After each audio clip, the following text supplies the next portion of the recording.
Good morning, students. I am fine, and I hope you all are fine. Today, our topic is about the computer. First generation of a computer and second generation of a computer. This video for a class 5th subject of a computer. It's okay. You will be learn about a previous topic or previous video, first generation of a computer and applications, its applications of physical appearance and computing characteristics and its example. तो देखा था हम लोगों ने पिछले topic में कि कुछ एप्लीकेशन के बारे में, कंप्यूटर के एप्लीकेशन के बारे में, कंप्यूटर के उसके एग्जाम्पल के बारे में और फिजिकल अपीयरेंस के बारे में हम लोगों ने देखा था। और हम लोगों ने यह भी देखा था कि पिछले यानी कि फर्स्ट जनरेशन का जो कंप्यूटर था उसमें वैक्यूम ट्यूब का अधिक इस्तेमाल किया जाता था, जिसके फलस्वरूप उसकी हीटिंग यानी कि हीटिंग कंप्यूटर, वह फर्स्ट जनरेशन का कंप्यूटर बहुत ज़्यादा हीट हो जाता था और बहुत ढेर सारे इलेक्ट्रिक को कंज्यूम्ड कर लेता था, यानी कि इलेक्ट्रिसिटी वह ज़्यादा कंज्यूम्ड करता था। हीट होगा तो ज़्यादा कंज्यूम करेगा। और and required constant maintenance since first generation of computer use मशीनी language they were difficult to program. और उसको मशीनी लैंग्वेज की आवश्यकता होती थी, मशीनी लैंग्वेज से वह चलता था, जिसके फलस्वरूप प्रोग्रामिंग करने में बहुत ही कठिनाइयाँ होती थी। ठीक है, तो हम लोगों ने देखा कि फर्स्ट जनरेशन ऑफ कंप्यूटर में जो फर्स्ट जनरेशन का कंप्यूटर था उसमें कितनी डिफ़िकल्टीज हम लोगों ने देखी हैं। आइए आज चलते हैं, हम लोग पढ़ेंगे। आज का टॉपिक है हम लोगों का second generation of computer using a transistor का इस्तेमाल करके हम लोग सेकेंड जनरेशन में कैसे हम लोग कंप्यूटर का इस्तेमाल करते थे। और वह समय था 1956 से लेकर के 1963 का। ठीक है, अब देखते हैं उसकी हार्डवेयर टेक्नोलॉजी क्या थी और सॉफ्टवेयर टेक्नोलॉजी क्या थी। आइए देखते हैं। Hardware technology, transistor replaced the vacuum tube. Hardware technology में क्या किया गया, पहले ये मॉडिफिकेशन की गई, जो वैक्यूम ट्यूब्स था उसे क्या किया गया, रिप्लेस्ड कर दिया गया, हटा दिया गया। वहाँ पे क्या इस्तेमाल किया गया, वैक्यूम ट्यूब्स को हटा करके ट्रांजिस्टर का इस्तेमाल किया गया। अब the first generation of a computer, transistor allowed a computer to become smaller, faster, cheaper, energy efficient and reliable.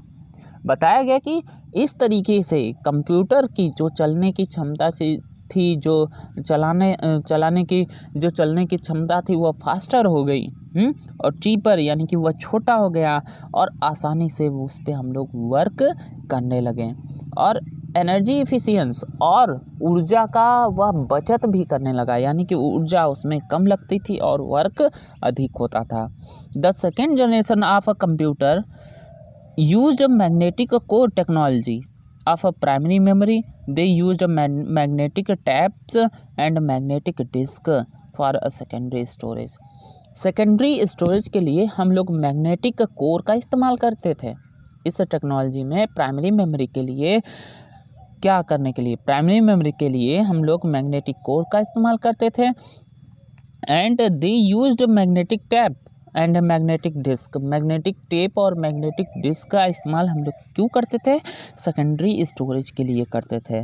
The input was still through punched card and the output was the display using a print out. यहाँ पे बताया गया कि the input was still, हम लोग input जो करते थे थ्रू द पंच कार्ड के थ्रू हम लोग इनपुट करते थे, बट यह आउटपुट हमें रिजल्ट कैसे देता था, किस पे देता था, किसी भी प्रिंट आउट पे देता था, किसी भी हार्ड कॉपी पे देता था। They used the concept of stored program. इससे हम लोगों ने यूज़ किया क्या करने के लिए, प्रोग्राम को स्टोर करने के लिए भी हम लोगों ने इसका इस्तेमाल किया। Where instruction were stored in the memory of computer. और कुछ इंस्ट्रक्शन को भी हम लोगों ने इसमें स्टोर करना शुरू कर लिया, यानी कि ढेर सारे डेटा और ढेर सारे इंस्ट्रक्शन जो है हम लोगों ने स्टोर करना शुरू कर दिया। तो इस प्रकार से देखा गया कि यह कंप्यूटर जो था वह फास्टर था और ढेर सारे डेटा को स्टोर कर सकता था। और क्या कर सकता था, हम लोग प्राइमरी मेमोरी के लिए, सेकेंडरी मेमोरी के लिए मैग्नेटिक कोर का इस्तेमाल करते थे, जिससे क्या हो गया, यह कंप्यूटर काफ़ी छोटा हो गया, काफ़ी चीपर हो गया। ठीक है, आइए अब आगे बढ़ते हैं, हम लोग सॉफ्टवेयर टेक्नोलॉजी के बारे में पढ़ते हैं। सॉफ्टवेयर टेक्नोलॉजी में क्या परिवर्तन आया या हम लोगों ने क्या देखा, ये देखिए आपके software technology. The instruction were written using the assembly language, जो हम लोग यूज़ करते थे असेंबली लैंग्वेज के लिए। Assembly language uses mnemonic like ADD, यानी कि ADD का मतलब ऐड हो गया।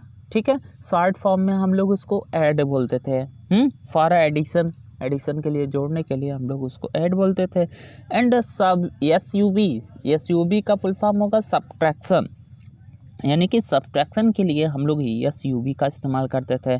For coding of the instruction, it is easier to write instruction in assembly language as compare to the written instruction is the मशीनी language.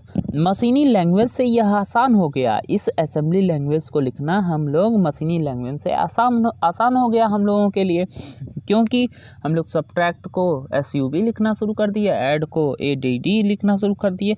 इस तरीके से कोड लैंग्वेज में हम लोगों को आसानी से हम लोग उसमें इंस्ट्रक्शन लिखना शुरू कर दिए। In a machine language, high-level programming language such as earlier variants of COBOL and Fortran were also developing during this period. इस पीरियड में ही कोबोल एक वर्जन होता है, लैंग्वेज का एक वर्जन होता है, एक लैंग्वेज की सॉफ्टवेयर कोडिंग होती है। एंड फोर्ट्रैन, ये भी एक प्रकार का सॉफ्टवेयर होता है जो कि लैंग्वेज के लिए हम लोगों ने यूज़ किया। तो इसकी खोज यानी कि इसका इन्वेंशन हम लोगों ने कब किया था, इसी पीरियड में किया था, जब सेकंड जनरेशन चल रहा था, उसी के सॉफ्टवेयर टेक्नोलॉजी में हम लोगों ने इस इंस्ट्रक्शन का यूज़ किया था। इट्स ओके, जैसा कि हम समझते हैं आप लोगों को यह टॉपिक समझ में आई होगी। आइए आगे चलते हैं। Computing characteristics. कंप्यूटिंग कैरेक्टरिस्टिक्स क्या होती है, कैसे कंप्यूटिंग कैरेक्टरिस्टिक्स यानी कि गणना करने की इसका गुण क्या था, गणना करने की इसकी कैपेसिटी क्या थी, आइए उसके बारे में पढ़ते हैं। The computer time was in a micro second. Computing time यानी कंप्यूटेशन टाइम जो था, इसका गणना करने की जो स्थिति थी वह माइक्रो सेकेंड की थी, यानी कि माइक्रो सेकेंड में यह आराम से कंप्यूटिंग कर लेता था, यानी कि यह गणना आसानी से माइक्रो सेकेंड में ही यह कर देता था। It's okay. अब आइए चलते हैं physical appearance transistor were smaller in size compare to a vacuum tube. Vacuum tube की तुलना में जो ट्रांजिस्टर था वह साइज में क्या था, स्मॉलर था, साइज में वह छोटा था। तो इससे तो हमारा कंप्यूटर छोटा हो जाएगा। The size of a computer was also reduce. तो इससे क्या हुआ, हमारे कंप्यूटर की साइज़ क्या हो गई, छोटी हो गई, इससे आसान हो गई उसको रखने की, उसको हम यूज़ आसानी से कर सकते थे।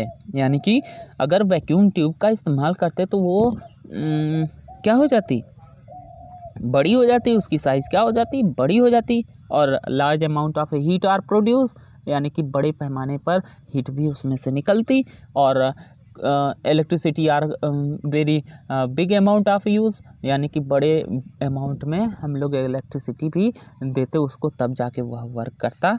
बट यहाँ पर ट्रांजिस्टर यूज़ करने से यह सब मॉडिफाई हो गया कि उसकी साइज़ भी स्मॉलर हो गई और एनर्जी भी कम कंजप्शन करने लगा।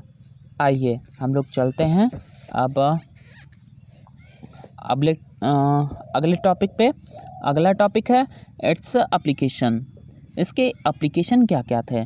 The cost of a commercial production of this computer was a very high through less than the first generation of a computer. देखिए भाई, हमने बताया कि कॉस्ट ऑफ कमर्शियल प्रोडक्शन यानी कि वाणिज्य विभाग से देखा जाए, यानी कि इसका प्रोडक्शन जो है very high, computer was a very high. जब बहुत बड़ा अमाउंट में वो उसकी साइज़ बहुत बड़ी होती थी तो उसका प्राइस भी तो बहुत ज़्यादा होता था। Through a less than the first generation of computer, तो सेकंड जनरेशन की जो साइज़ बनी, जो कंप्यूटर बना, वह फर्स्ट जनरेशन से काफ़ी कम था, उसका अमाउंट काफ़ी कम था। The transistor and had to be assembled manually in the second generation of a computer.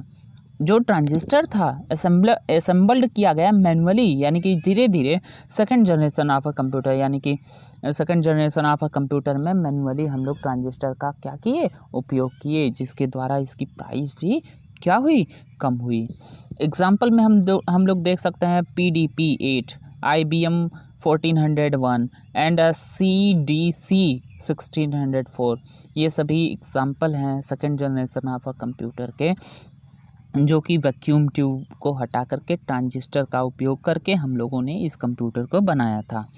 Second generation of a computer generate a lot of a heat but much less than the first generation of a computer. Second generation के computer में भी large amount of heat, large amount में heat निकलते थे, but comparison करने पर first generation के computer से कंपेरिजन करने पर कम निकलते थे। They required less maintenance than the first generation of a computer. इनमें मेंटेनेंस जो होता था वह बहुत ही कम आता था। फर्स्ट जनरेशन कंप्यूटर से सेकंड जनरेशन ऑफ कंप्यूटर में बहुत ढेर सारा अंतर आया कि वह कम अमाउंट में उसका मेंटेनेंस जो है खर्च निकलने लगा, यानी कि बहुत कम अमाउंट में उसको हमें बनवाना पड़ता था। ठीक, तो I hope you will be are understood by this topic of second generation of a computer, and next topic of your classes for a subject of a computer are third generation of a computer using the integrate circuit को लेकर के, या integrate circuit का इस्तेमाल करके हम लोग third generation के कंप्यूटर को कैसे हम लोग बनाए हैं, अब उसके बारे में हम लोग अगले दिन चर्चा करेंगे। तो जैसा कि मैं आशा करता हूँ कि आप लोगों को यह सभी टॉपिक जो है समझ में आई होंगी। Thank you.